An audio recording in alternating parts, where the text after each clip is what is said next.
Vamos abrir as nossas Bíblias no Evangelho de Lucas, capítulo de número 9, verso 28 a 33.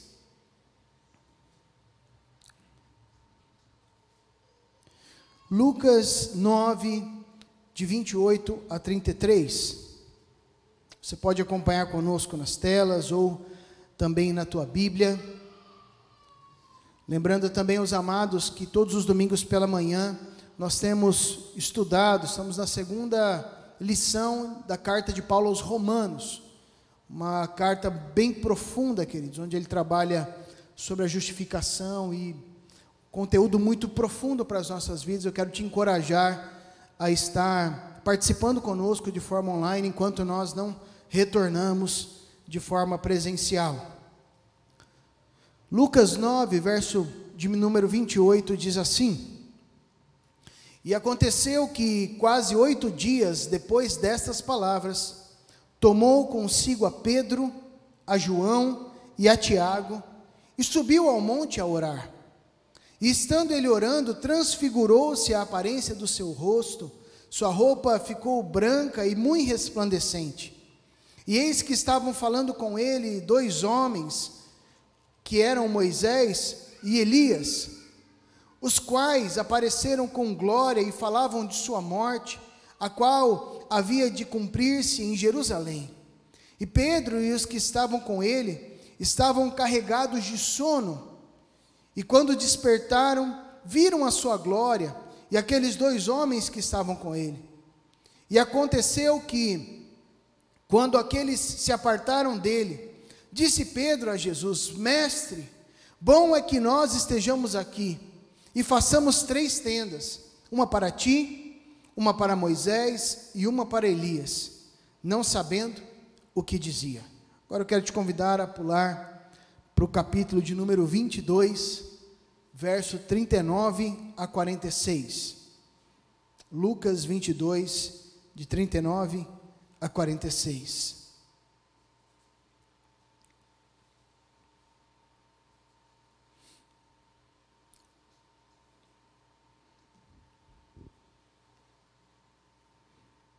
E saindo foi como costumava para o Monte das Oliveiras, e também os seus discípulos o seguiram. E quando chegou àquele lugar, disse-lhes: Orai, para que não entreis em tentação. E apartou-se deles cerca de 1 tiro de pedra, e pondo-se de joelhos orava, dizendo: Pai, se queres, passa de mim este cálice, todavia não se faça a minha vontade, mas a tua. E apareceu-lhe um anjo do céu que o fortalecia, e posto em agonia, orava mais intensamente. E o seu suor tornou-se como grandes gotas de sangue que corriam até o chão. E levantando-se da oração, veio para os seus discípulos e achou-os dormindo de tristeza. E disse-lhes: Por que estáis dormindo? Levantai-vos e orai, para que não entreis em tentação. Até aqui. 2 textos que, curiosamente, falam acerca dos discípulos dormindo. 2 momentos diferentes. Há inúmeros textos na Bíblia que são tanto quanto interessantes acerca de sono. Tem um, por exemplo, de um rapaz que estava ouvindo uma longa pregação de um dos apóstolos, e ele, no andar superior, e ele, caindo de sono, ele literalmente cai. Cai da janela, falece, e depois acontece ali um agir sobrenatural do Senhor. Há outras passagens, onde nós vemos pessoas dormindo enquanto tudo estava acontecendo. E é interessante isso, queridos. No primeiro momento, Jesus sobe com Pedro, Tiago e João. Aqui não significa que havia uma predileção de Jesus por estes 3, mas significa que havia uma afinidade um pouco maior e talvez até a visão acerca de capacitação ministerial. Há pessoas que dizem que havia uma predileção, eu não vejo dessa forma, mas o fato é que Jesus chama estes 3 para ir ter um tempo de buscar a face do Pai, de orar no monte. E curiosamente, enquanto tudo acontece um mover sobrenatural do Senhor ali, para com Jesus, os discípulos estavam carregados de sono, estavam dormindo, porque o texto diz que quando eles despertaram, eles viram, né?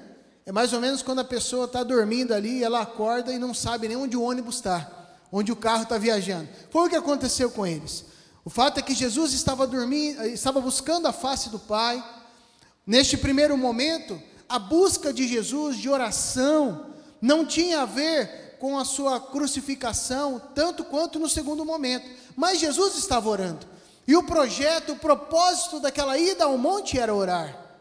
Mas os discípulos não estavam orando. Havia outra motivação no coração deles.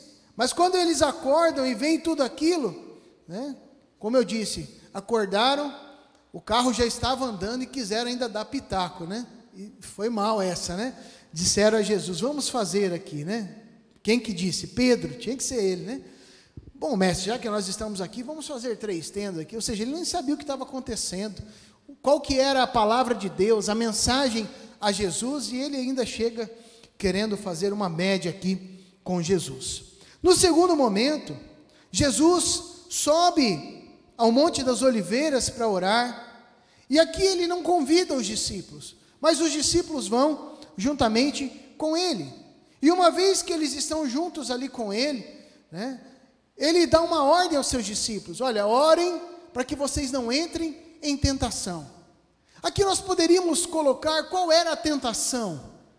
Qual era a tentação que os discípulos poderiam cair? É evidente que não é o sono em si. O sono é apenas um reflexo de como estava o coração deles. Mas a entrar em tentação que Jesus se refere, talvez fosse o próprio medo ou o desânimo que o próprio texto nos diz. Diz que eles estavam dormindo de tristeza, tristes por causa de toda aquela circunstância, tudo que eles estavam vivendo naqueles dias. Mas o fato é que Jesus, ele liga a oração com o fortalecimento das nossas vidas. Se você olhar para este segundo texto, diz a palavra que um anjo do céu apareceu e fortalecia a Jesus. Então note que a oração, ela tem um papel fundamental para fortalecer as nossas vidas. Ela não é um passe de mágicas, mas ela fala de intimidade, de comunhão com o Senhor. Jesus fala para os seus discípulos daquilo que ele próprio estava vivendo. O fato de Jesus subir ao Monte das Oliveiras para orar, é para que ele também não entrasse em tentação. A tentação do quê? De desistir.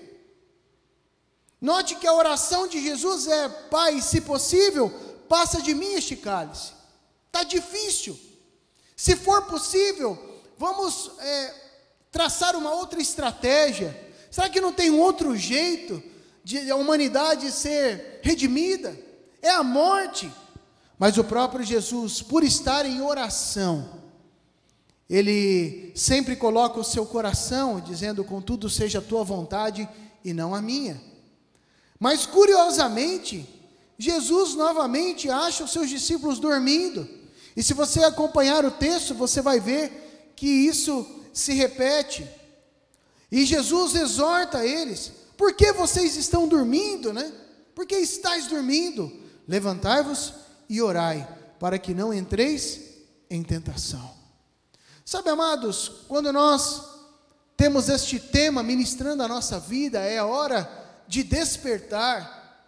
Significa que eu e você, no dia a dia das nossas vidas, ou por tristeza, como no segundo texto, ou simplesmente por cansaço, como foi no primeiro texto, ou por uma falta de atenção, ou por objetivos divergentes daqueles que Jesus tinha no seu coração, nós corremos o risco de dormir, enquanto tudo está acontecendo. Eu não estou falando de um sono físico, que é necessário para recuperar a nossa saúde, a nossa vida, mas eu estou me referindo a um sono espiritual. Note que nos dois momentos, o mover espiritual estava acontecendo.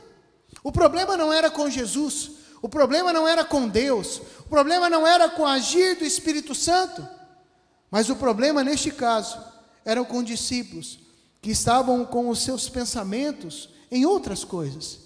A sua visão estava enebrecida porque o coração estava focado em outras coisas.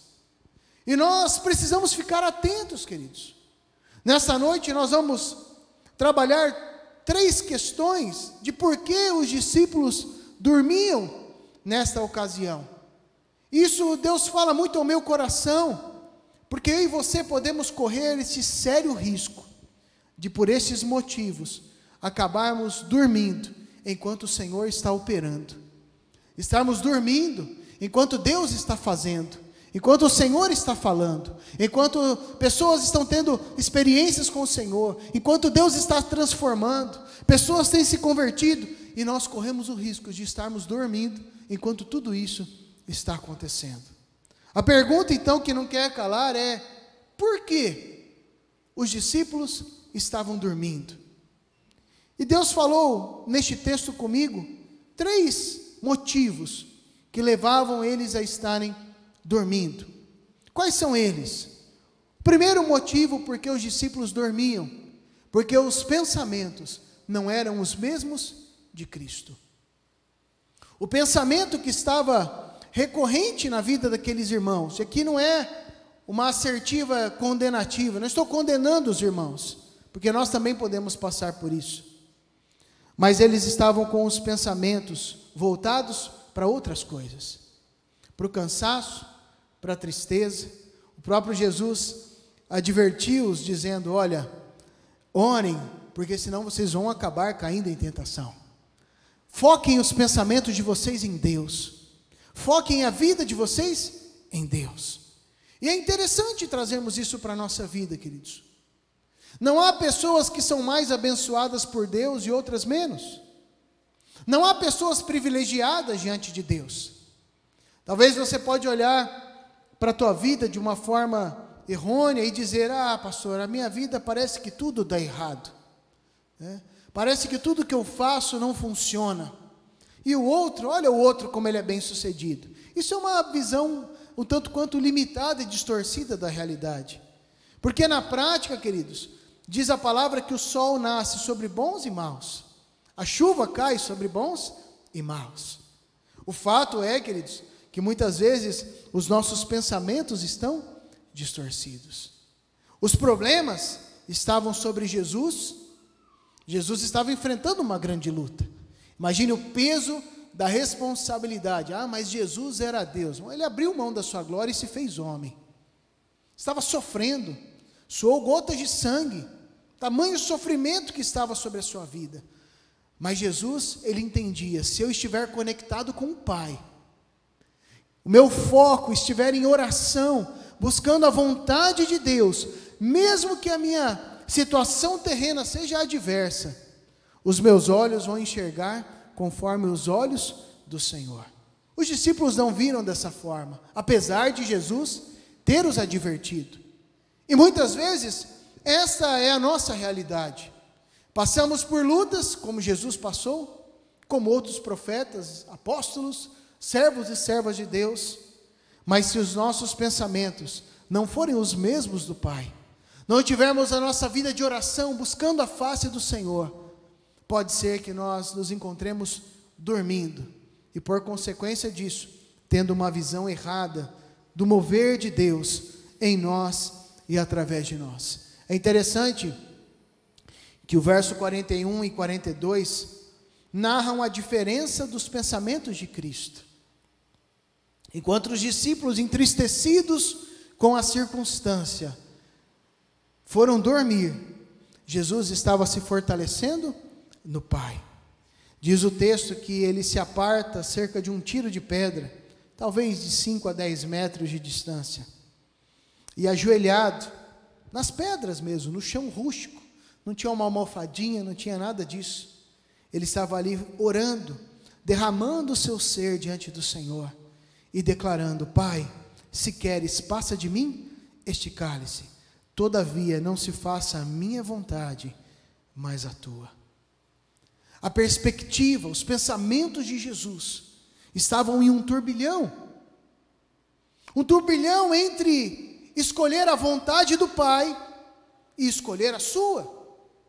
Você já parou para pensar que Jesus, ele poderia ter escolhido outra questão? Ele poderia ter optado. Ah, pastor, mas o Senhor tem a sua soberania. Tem, exatamente. Nós poderíamos entrar aqui em uma discussão infindável, né? Mas o fato é que Jesus coloca essa questão. Olha, se possível, passa de mim este cálice. Mas aqui o segredo, né, está neste todavia. Não se faça a minha vontade, mas a tua. Quando nós falamos de lutas dos pensamentos, geralmente eles estão relacionados ao nosso próprio eu. A quando Deus não faz de acordo com aquilo que nós esperamos.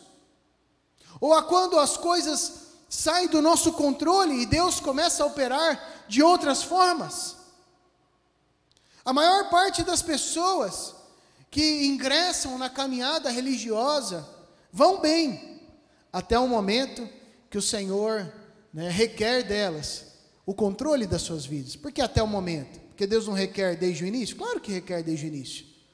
Mas muitas vezes as pessoas vão chegando, um ambiente agradável, gostoso. Tem pessoas onde ela tem afinidade, e é muito bom isso.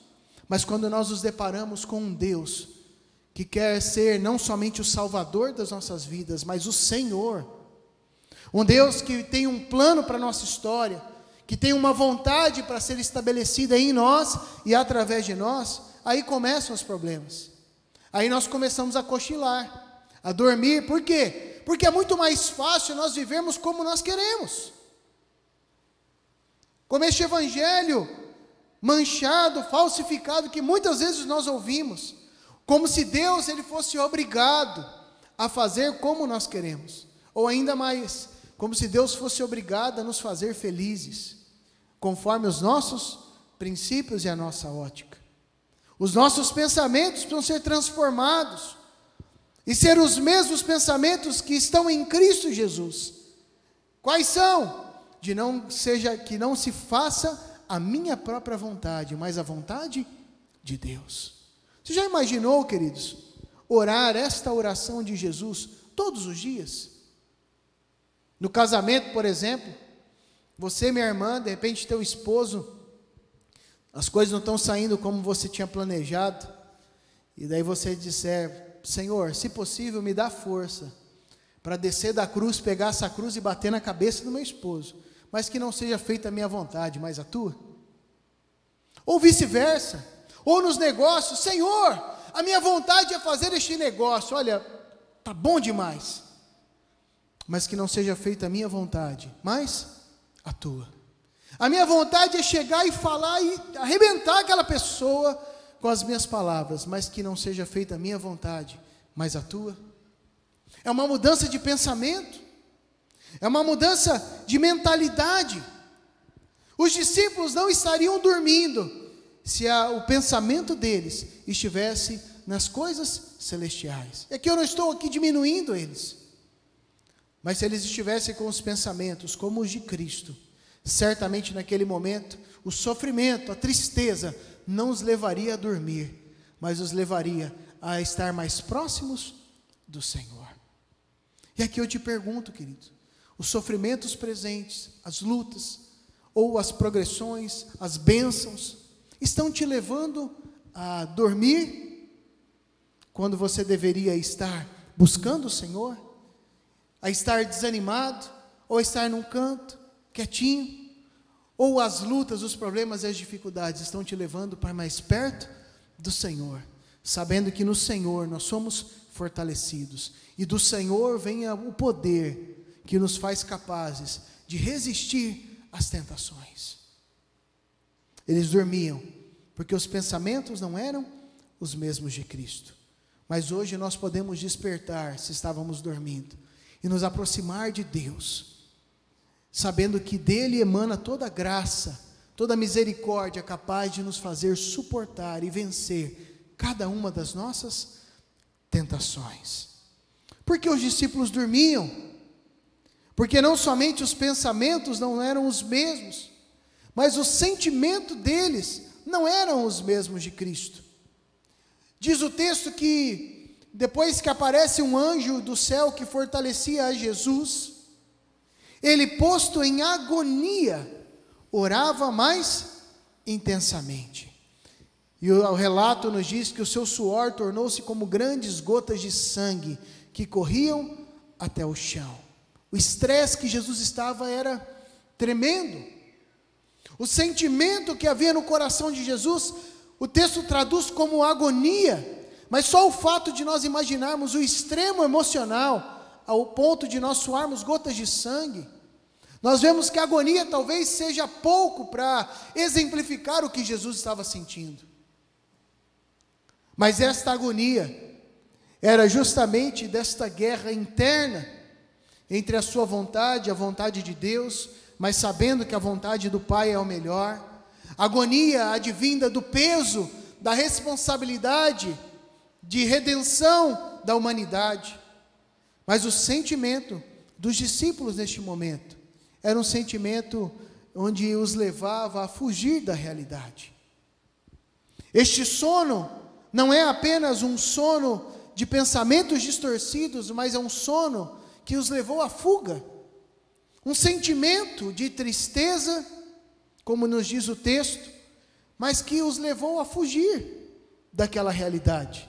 Este sono aqui é muito claro e ele exemplifica a fuga da realidade. Você já passou por situações que você queria dormir o dia inteiro? Eu passei por isso. Situações onde você está deprimido. Nós vemos aqui os profetas passando por isso, chorando, onde você quer dormir o tempo todo, onde você tem um período de descanso, a hora que entra o sábado, fala, eu vou dormir sábado, eu só quero acordar segunda-feira para ver se os dias passam mais rápidos. Isso é característico, queridos, de fuga, uma fuga emocional. Eu não estou dizendo que é certo ou errado, nós passamos por circunstâncias assim, por momentos como estes. Mas o fato é que quando nós estamos passando por momentos destes de fuga, por algum motivo, ou algum motivo químico ou emocional, nós não estamos conseguindo lidar com as situações e encarar os problemas frente a frente. E por isso fugimos. Vou dormir, vou me afastar. Agora é interessante que isso se manifesta de uma forma um pouco diferente, mas com a mesma motivação, quando nós falamos da caminhada com Cristo. Talvez você já passou por isso, está numa caminhada com o Senhor, de repente acaba pecando em alguma área. Aquilo dói, você se arrepende, busca o Senhor, tenta recomeçar, mas aí você fica com medo de voltar à caminhada junto com os irmãos. Eu não vou no culto, todo mundo vai estar olhando para mim. Eu não vou no culto por causa disso, eu não vou na célula. Eu não vou, eu acho que eu vou deixar quieto isso. Por quê? Porque a tentativa, dos nossos organismos, dos nossos sentimentos, da nossa alma, das nossas emoções, é fugir da realidade de confrontar a nossa situação. Esta fuga dos discípulos é porque eles não queriam encarar a situação. E o fato deles não encararem a situação os fez não somente não melhorar, porque tomaram ainda algumas advertências do Senhor Jesus, mas também os deixou enfraquecidos. Enquanto Jesus, em agonia, tinha um anjo que o fortalecia por estar com seus sentimentos no Senhor, apesar de passar por lutas, os discípulos dormiam.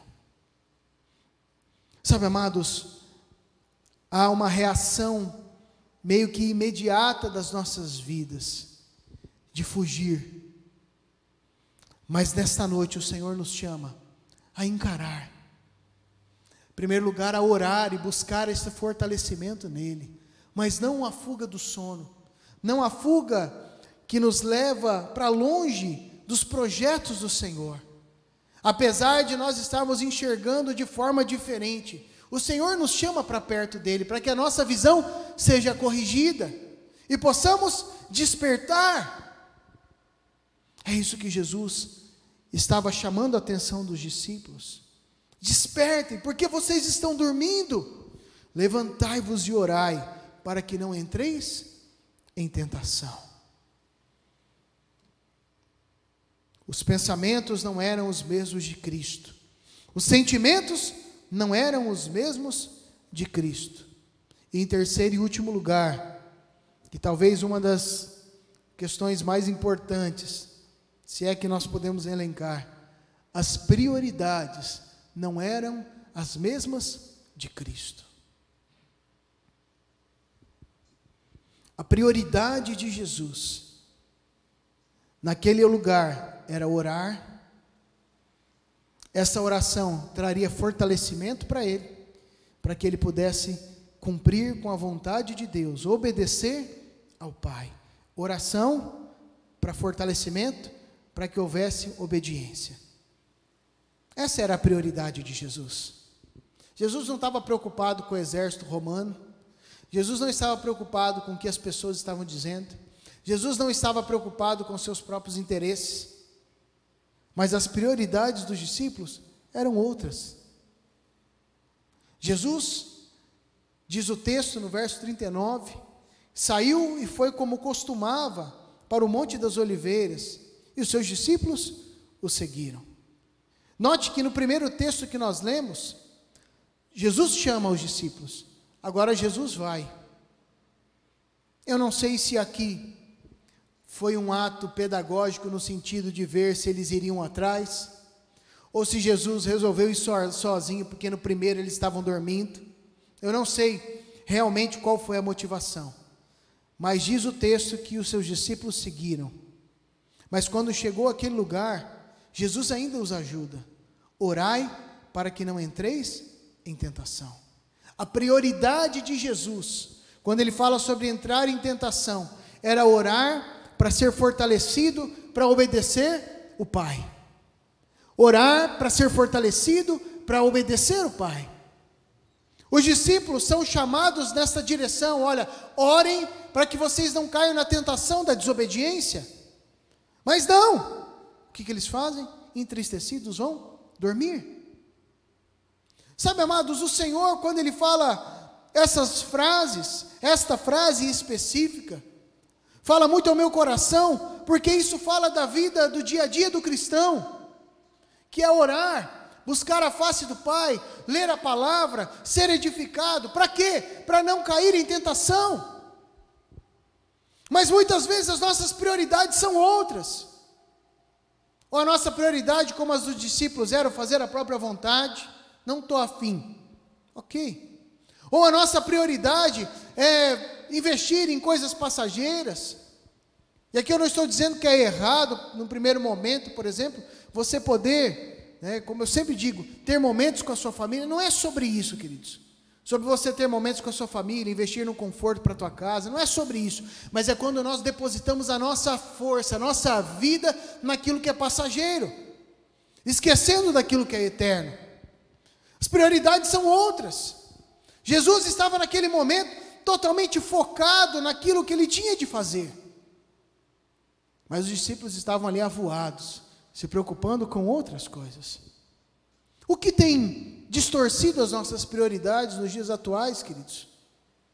Talvez as situações, as circunstâncias que nós vamos entrando, e aquele efeito sapo, a gente sempre fala que é o efeito onde se você pegar um sapo e colocar ele numa panela de água fervendo, ele vai pular na hora.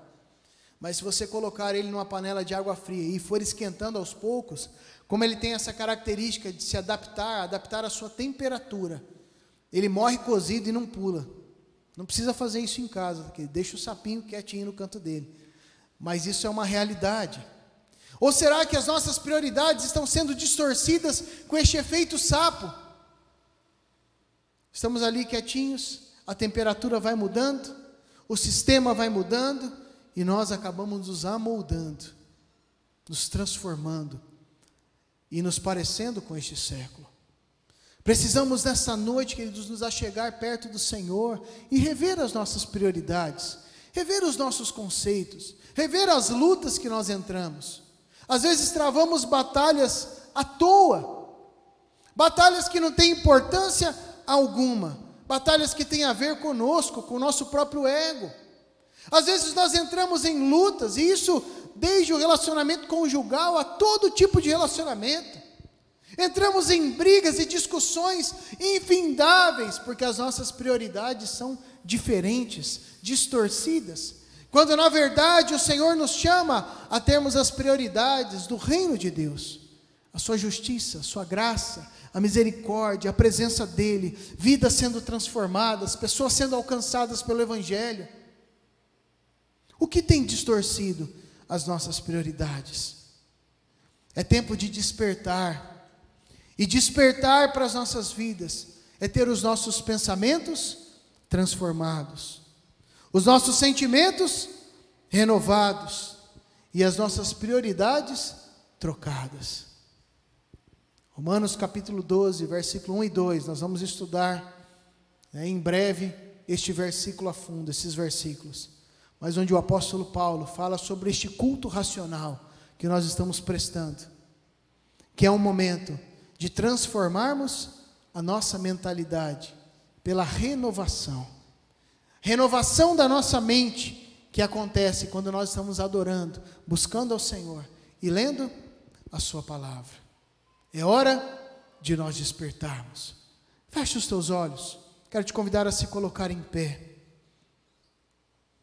E nesta noite, analisar juntamente comigo. Eu estou analisando a minha vida, desde o momento que esta palavra estava pronta, o Senhor falando comigo. Analisar os nossos pensamentos. Às vezes nós sentimos coisas que não estão de acordo com a realidade, porque não são os sentimentos de Cristo. Às vezes os nossos pensamentos não são os mesmos de Cristo. Às vezes as nossas prioridades estão divergindo daquilo que o Senhor tem para nós. Ouvimos a palavra, declaramos canções de adoração, fomos edificados nessa noite. Mas a nossa resposta ao Senhor nessa noite, deste despertar, passa pelos nossos pensamentos, pelos nossos sentimentos e pelas nossas prioridades. Eu gostaria que você colocasse a tua vida diante do Senhor, pedindo: Senhor, toca os meus pensamentos, Senhor, toca os meus sentimentos, e toca as minhas prioridades, Senhor, para que eu possa estar alinhado com o Teu querer e a Tua vontade. Humanamente, a solução para Jesus naquele momento era provocar uma grande rebelião, uma revolta contra as autoridades da época, cortar a orelha dos soldados, como Pedro fez, ir para cima. Mas os pensamentos, sentimentos e prioridades do Pai na vida de Jesus não eram essas. Aos olhos de todos, talvez as ações de Jesus estavam diferentes, mas aos olhos do Pai, Jesus tinha se colocado em submissão aos pensamentos, sentimentos e prioridades. E essa deve ser a nossa prioridade como igreja do Senhor, como discípulos de Cristo. Ter os mesmos pensamentos, ter os mesmos sentimentos de Cristo, para que as nossas prioridades também sejam as mesmas. Coloque a sua vida, meu irmão e minha irmã. Daqui a pouquinho eu vou orar, mas apresente a tua vida diante do Senhor.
Jesus,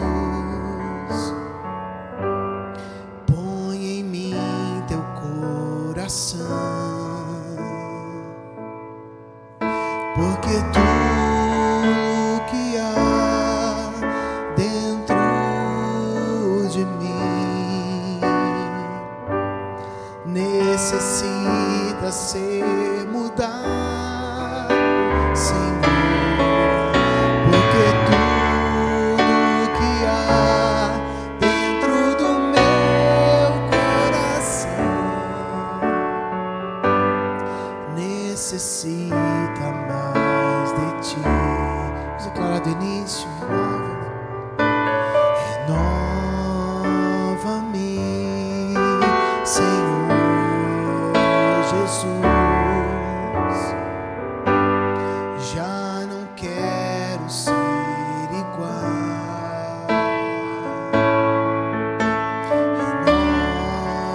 Renova-me, Senhor Jesus. Põe em mim teu coração, porque tudo que há dentro de mim necessita ser mudado, Senhor, porque tudo que há dentro do meu coração necessita mais de ti. Tudo que há dentro de mim necessita ser mudado, Senhor, porque tudo que há dentro do meu coração necessita mais de ti.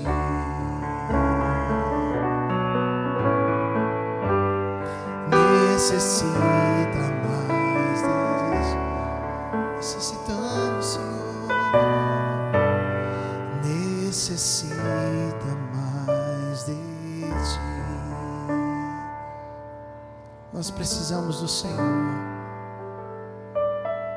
Precisamos do teu toque nas nossas vidas, Paizinho. Teu toque transformador, renovador. Teu toque, ó Deus, dos nossos olhos, para que possamos ver, Senhor, enxergar como o Senhor quer que nós enxerguemos. A viver, ó Deus, com as nossas prioridades no Senhor, pensamentos, sentimentos renovados, Senhor, conforme o teu querer para as nossas vidas. Esse é o nosso desejo, ó Deus, como filhos teus. Às vezes nós nos encontramos em situações, ó Deus, de medo, em situações, ó Deus, de desânimo, de tristeza, e pela nossa humanidade, e pelas nossas limitações, os nossos pensamentos vão para outro lado, os nossos sentimentos ficam bagunçados, e perdemos as prioridades, Senhor. Mas diante da tua palavra, nesta noite nós estamos revendo, ó Deus, todas as coisas e te pedindo, Senhor, a tua ajuda, para que possamos viver cada vez mais dependentes do Senhor, orando, buscando a tua face, a tua palavra, num relacionamento mais próximo com o Senhor. Alinha os nossos sentimentos, pensamentos e as nossas prioridades, para que possamos, a partir de agora, não somente hoje, não somente nesta semana, mas a partir desta semana, Senhor, caminhar em novidade de vida, Senhor, não enxergando apenas como esta geração enxerga, ou não enxergando com os nossos olhos, Senhor, com a nossa visão, mas enxergando com os teus olhos, uns aos outros, e a caminhada que o Senhor tem proposto para as nossas vidas. Assim nós oramos e agradecemos, em nome de Jesus, amém e amém. Assim como você está, queridos, com seus olhos fechados, Estenda as suas mãos. Agradeça ao Senhor por esta noite, pela oportunidade de nós estarmos aqui mais um dia, na comunhão dos amados, adorando, exaltando o nome do Senhor. Agradeça, agora não peça nada. Daqui a pouquinho nós vamos receber a bênção apostólica, ministrada sobre as nossas vidas. Mas agora agradeça, exalte a Ele, louve o nome do Senhor, um Deus que é perfeito. Aleluia, Senhor. Santo, santo é o teu nome, Jesus. Nós te louvamos, Senhor, porque nada sai do teu controle. Nós te exaltamos, Senhor, porque a tua presença é gloriosa sobre as nossas vidas. Te louvamos, ó Espírito Santo, porque o teu toque sobre nós é maravilhoso. Transforma a nossa história, nos aquece e nos enche de poder para continuar caminhando. Muito obrigado, Senhor, pela tua presença sobre nós, presença que nos impulsiona a nesta semana continuar dependendo do Senhor e vencendo. Muito obrigado, Senhor. Nós te exaltamos, te glorificamos, em nome de Jesus. E agora, amada igreja, que a maravilhosa graça do Senhor Jesus, que o perfeito amor de Deus, o nosso Pai, que a comunhão e as consolações do Espírito Santo repousem sobre a tua vida e todo o povo de Deus em toda a terra, hoje e sempre. Amém e amém. Que Deus te abençoe, meu irmão e minha irmã. Vai para uma semana de vitória, em nome de Jesus.